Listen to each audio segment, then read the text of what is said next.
Anyone who is not investing now is missing a tremendous opportunity. Carlos Slim pernah jadi orang terkaya di dunia. Ya. Dia pernah mengatakan siapapun yang tidak berinvestasi sekarang kehilangan kesempatan yang luar biasa. Ya. Contohnya sudah ada Warren Buffett. Kekayaan Warren Buffett tembus 100 miliar dolar. Kalau Anda mahasiswa-mahasiswi bertanya apa peluangnya berinvestasi di saham, peluangnya Anda berpeluang mendapatkan kekayaan 100 miliar dolar. Kalau Warren Buffett bisa mendapatkan 100 miliar dolar, Anda pun bisa. Itu peluang. Kita harus tahu apa yang kita beli. Ya. Jangan pernah beli kucing dalam karung. Jangan pernah kita beli saham karena dengar tukang pom-pom, influencer. Jangan. Ya. Jadi kita harus tahu apa yang kita beli. Ya. Karena Tuhan itu Maha Pengampun. Tapi bursa saham tidak kenal belas kasihan. Bursa tidak pernah memberi ampun kepada orang yang tidak tahu apa yang dia beli. Tentu dia harus cari uang sebanyak-banyaknya. Milenial itu harus cari uang sebanyak-banyaknya, hidup hemat dan sederhana. Dan sisanya uangnya itu dibelikan saham. Tapi bukan saham gorengan, harus beli wonderful company.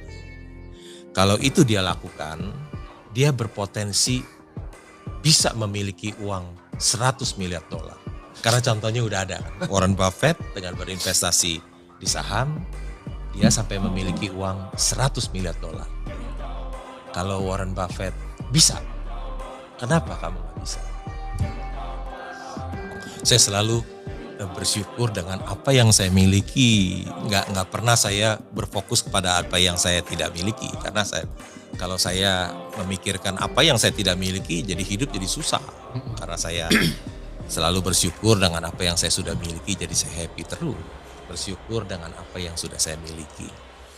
Jadi saya happy terus. Sebetulnya tahun 2016 juga termasuk krisis buat saya. Ya, krisis buat saya. Karena saham yang saya beli dan uang saya begitu banyak, sahamnya jatuh jadi 50 rupiah.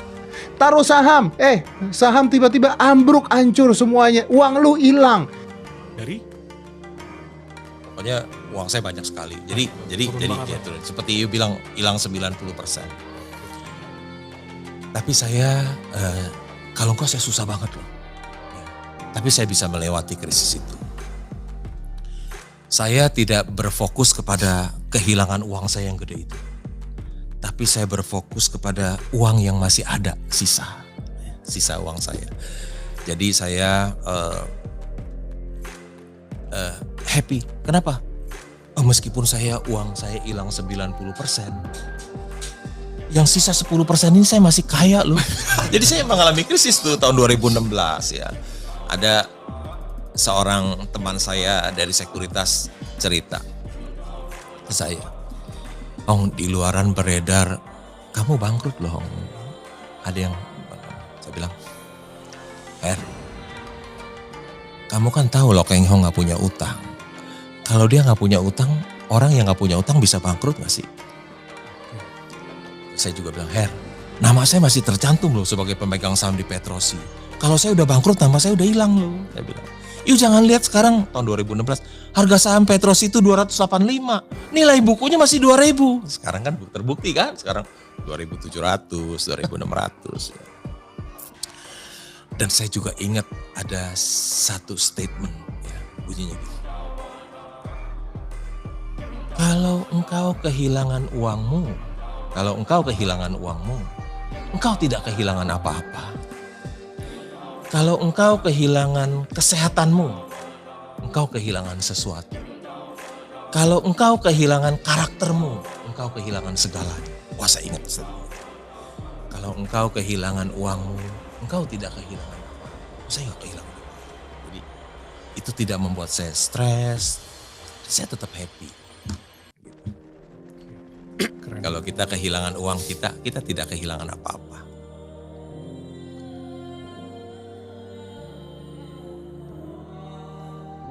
Jadi lebih baik kita berinvestasi itu memikirkan uang kita dulu. Kita harus menyelamatkan uang kita dulu. Artinya kita harus berinvestasi yang resikonya sangat rendah, yang kemungkinan keuntungannya tidak terbatas. Kalau kita memasuki perusahaan yang baru, wah risiko tinggi, tidak aman bagi uang kita. Jadi saya pikir lebih baik memilih perusahaan yang sudah jelas, resiko kita rendah. Kalau kita lihat Warren Buffett beli Coca-Cola, perusahaan lama atau perusahaan baru? Perusahaan lama. Dia beli Gillette, pisau cukur, juga perusahaan lama. Dia beli perusahaan kereta api, baru apa lama? Perusahaan lama, perusahaan kereta api. Dia beli perusahaan yang sudah terbukti, artinya resiko rendah. Dia pikirin uang dia dulu, jangan sampai hilang. Dia tidak pikirkan keuntungannya berapa, yang penting uangnya dulu, yang punya resiko rendah. Dia beli saham-saham Bank of America, di Goldman Sachs, itu perusahaan-perusahaan yang sudah lama semua. Beli perusahaan yang lama itu aman, resiko rendah. Yang harus kita pikirkan ketika berinvestasi adalah keamanan uang kita dulu, resikonya rendah. Jangan pikirkan keuntungannya. Kira-kira demikian jawaban saya. Tapi saya hanya berinvestasi di saham lagi. Tanya, ada investasi apa lagi yang lain? Tadi saya udah bilang, saya tidak beli emas, saya tidak beli dolar, saya nggak pernah beli obligasi. Uang saya hanya di saham. Kalau ada sedikit uang, saya belikan rumah, itu untuk saya nikmati, saya tinggal. Saya beli villa di atas gunung, di puncak, beli apartemen di pinggir laut untuk saya nikmati, sedikit aja, hanya sebagian kecil dari uang saya. Saya belikan rumah, kalau saya ingin tinggal di gunung, di Jakarta panas, banyak nyamuk, macet, saya tinggal di gunung, saya tinggal di puncak. Kalau saya bosan lihat gunung, saya tinggal di pinggir laut. Ya, kira-kira hanya sedikit di properti, dan investasi saya semuanya ada di saham. Kalau mati, apakah bisa diwariskan? Bisa, semua bisa diwariskan. Asal nanti ahli waris kita punya surat kematian, punya surat fatwa waris dari notaris, kemudian kita datang ke perusahaan sekuritas, kita ahli waris tanya, nah ini saya ahli warisnya, semua akan diberikan. Saya rasa semua bisa diwariskan, saham apa saja asal punya fatwa waris. Kira-kira demikian jawaban saya. Investor saham bisa disamakan dengan atlet, tidak sekedar punya teknik skill yang bagus dalam memilih saham, tapi juga stamina atau staying power investasi. Next. Saya tidak percaya robot bisa membantu kita menjadi kaya. Saya tidak percaya. Kalau robot itu hebat, bisa membuat kita seseorang jadi kaya, nggak mungkin orang yang ciptain mau jual. Ngapain dia jual robotnya, dia pakai sendiri aja. Kenapa dia jual? Karena dia sendiri nggak yakin itu bisa bikin kaya. Jadi dia jual, dia cari uang dari jual robot. Bukan dari robot itu bisa membantu dia memilihkan saham, bukan. Jadi saya orang yang tidak percaya dengan robot. Kalau robot itu hebat, si penciptanya nggak bakalan mau jual. Dijual berapa juta? Aduh, sayang dong jual. Warren Buffett bisa beli Apple sekali untung 600 triliun, masa cuma robot dijual 3 juta, 4 juta ya. Kenapa robotnya dijual? Karena yang bikin nggak percaya robot itu menghasilkan uang. Kalau bisa bikin menghasilkan uang buat dia, nggak bakalan dijual robotnya. Begitu Pak, tanggapan dari saya. Usaha jelek, harga sahamnya naik. Ya. Perusahaan bagus, harga sahamnya nggak naik. Ya memang dalam jangka pendek bisa terjadi seperti demikian. Dalam jangka pendek bisa.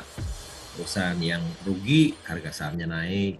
Perusahaan yang untung, harga sahamnya tidak naik. Dalam jangka pendek bisa terjadi demikian. Tapi dalam jangka panjang, bisa saham yang jelek akan kembali, harga sahamnya akan jatuh, dan perusahaan yang labanya besar akan naik. Ya, jadi dalam jangka panjang akan menyesuaikan dengan harga pasarnya. Ya. Perusahaan jelek dalam jangka panjang tetap akan di bawah, perusahaan bagus dalam jangka panjang dia tetap akan di atas. Ya. Dalam sementara jangka pendek, oke, bisa terjadi hal yang tidak rasional. Ya. Harga perusahaan rugi tapi naik, perusahaan untung stagnan. Dalam jangka pendek memang bisa terjadi sesuatu yang irasional, tetapi dalam jangka panjang tidak, Pak. Demikian, Pak Indra. Ada pepatah mengatakan, investing without a homework is dangerous. Investasi tanpa pekerjaan rumah itu berbahaya. Investasi tanpa riset, tanpa penelitian itu sangat berbahaya. Jadi kita mengandalkan tergiur oleh bunga-bunga yang tinggi itu, kita kasihkan ke orang itu, ternyata uang itu tidak diinvestasikan tapi malah habis seperti itu ya.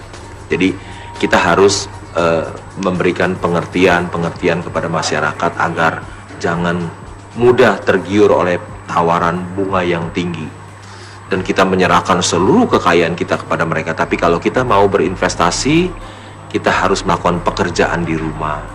Kita tahu apa yang kita beli, seperti itu. Invest yang kita tahu, berinvestasi di tempat yang kita tahu. Jangan membeli kucing dalam karung. Saya pikir waktunya sudah lewat banyak nih. Ya, saya sudah lewat banyak sekali.